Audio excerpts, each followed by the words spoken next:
প্রথমে জানতে চাচ্ছি আপনি আসলে মোহাম্মদ হাতিম ব্যবসায়ী মহলে এতটা পরিচিত হলেন কিভাবে? দেখেন, দীর্ঘদিন যাবৎ আমি এই সেক্টরে কাজ করছি। আশাটা কিভাবে? 90-এর দশকের একেবারে শুরুতে আমি প্রথমে বিজিএমের সাথে সম্পৃক্ত হই এবং পরবর্তীতে বিকেএমির জন্মটাও কিন্তু মূলত আমাদের কয়েকজনের হাতে, তার মধ্যে আমি অন্যতম। এবং আমার যে এমবিনিট ফ্যাশন, এটা বিকেএমির মেম্বারশিপ নাম্বার 1, অর্থাৎ আমার মেম্বারশিপ যে বিকেএমির জন্ম হয়েছে, তার মানে বুঝতেই পারছেন এটার সাথে আমার সম্পর্কটা কতটুকু গভীর। এবং সেই থেকে আজ পর্যন্ত এই সেক্টরের পলিসি নিয়ে নিরলসভাবে কাজ করে যাচ্ছি। মেম্বারদের নানা সমস্যা সুখ দুঃখে আমি তাদের পাশে থাকছি। এবং যে কোনো ইস্যুতে আপনি দেখেন, যে কোনো সমস্যা নিয়ে কথা কিন্তু অনেকেই বলতে চায় না, ভয়ে কথা বলে না। বিশেষ করে এনবিআর বা কাস্টমসের বিরুদ্ধে তো অনেকেই কথা বলতে চায় না, বাট আমি কিন্তু কোথাও থেমে থাকিনি। যে অন্যায়ের বিরুদ্ধে কিন্তু আমি সবসময় সোচ্চার ছিলাম এবং যে কোনো অন্যায়ের বিরুদ্ধে আমি ওই মেম্বারের পক্ষে যতটুকু যেখান পর্যন্ত যাওয়া দরকার আমি কিন্তু গিয়েছি এবং যাচ্ছি।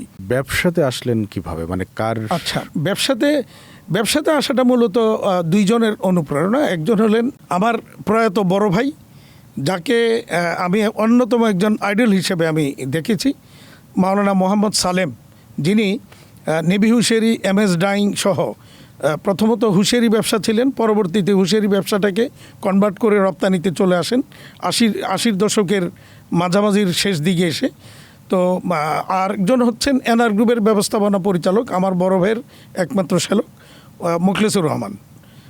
এই দুইজনের অনুপ্রেরণাতেই মূলত আমি এই ব্যবসার সাথে সম্পৃক্ত হই। এবং এনআর গ্রুপ যখন বাংলাদেশের নিটওয়্যার রপ্তানির পায়োনিয়ার কিন্তু এনআর গ্রুপের এনআর নিটিং মিলস প্রতিষ্ঠানটি, এবং সেই রপ্তানির সাথে শুরু থেকেই বাংলাদেশের এই নিটওয়্যার রপ্তানির শুরু থেকেই আমি তার সাথে সম্পৃক্ত ছিলাম। আপনি কি ব্যবসায়ী হতে চেয়েছিলেন? হ্যাঁ, আমার আসলে শুরু থেকেই ব্যবসায়ী হওয়ারই পরিকল্পনা ছিল। কারণ হচ্ছে আমি যখন নারায়ণ হাই স্কুলে পড়ি, এরপরে তুললাম কলেজ পড়ি, ঢাকা ইউনিভার্সিটি পড়ি, তখন থেকেই কিন্তু ওই ব্যবসা বাণিজ্য, সুতা, গেঞ্জি, হুঁশিয়ারি এগুলি দেখে দেখেই কিন্তু বড় হয়েছি। তো তখন একটা মাইন্ডসেট হয়ে যায় যে আলটিমেটলি তো চাকরি টাকরি করবো না, করতে হবে ব্যবসায়ী।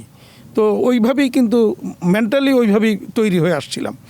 আর পাশাপাশি যেই জিনিসটা আমার রক্তে মিশে গেছে সেটা হলো মানে সাংগঠনিকভাবে এগিয়ে যাওয়া, যেটার কারণে আমি এই বিকেএমি করার এর আগে আমি জুনিয়র চেম্বার ইন্টারন্যাশনাল এটার মোটামুটি সর্বোচ্চ পর্যায় পর্যন্ত দীর্ঘদিন আমি নেতৃত্বে ছিলাম। ইন্টারন্যাশনালি আমি জেসিআই সিনেট মেম্বার ইন্টারন্যাশনালি।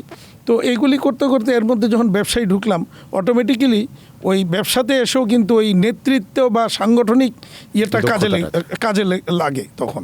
এবং বিকেএমির মূলত জন্মটাও আমার যে মানে এটার যত রকমের কাগজপত্র, লাইসেন্স, এনবিআর এর পারমিশন, এফবিসির পারমিশন, ইপিবির পারমিশন, ফাইনালি বাণিজ্য মন্ত্রণালয়ের নিবন্ধন, এই সবগুলি প্রক্রিয়ার সাথেই আমি জড়িত ছিলাম শুরু থেকেই। এবং পরবর্তীতে বিকেএমির নির্বাচনের কমিটি করা, এই প্রথম কমিটি করা 5ই ডিসেম্বর 1996 সালে যেদিন প্রথম কমিটি করি, সেই কমিটিরও মূলত টোটাল কার্যক্রমটা আমারই হাতেই করা। আর দ্বিতীয়ত হলো মেম্বার কালেকশন, বিকেএমির মেম্বার সংগ্রহ করা বা মেম্বার করানো, এই ঘন্টার পর ঘন্টা রিক্সা নিয়ে গিয়ে খুঁজে বের করে মেম্বার তখন করেছি আমরা।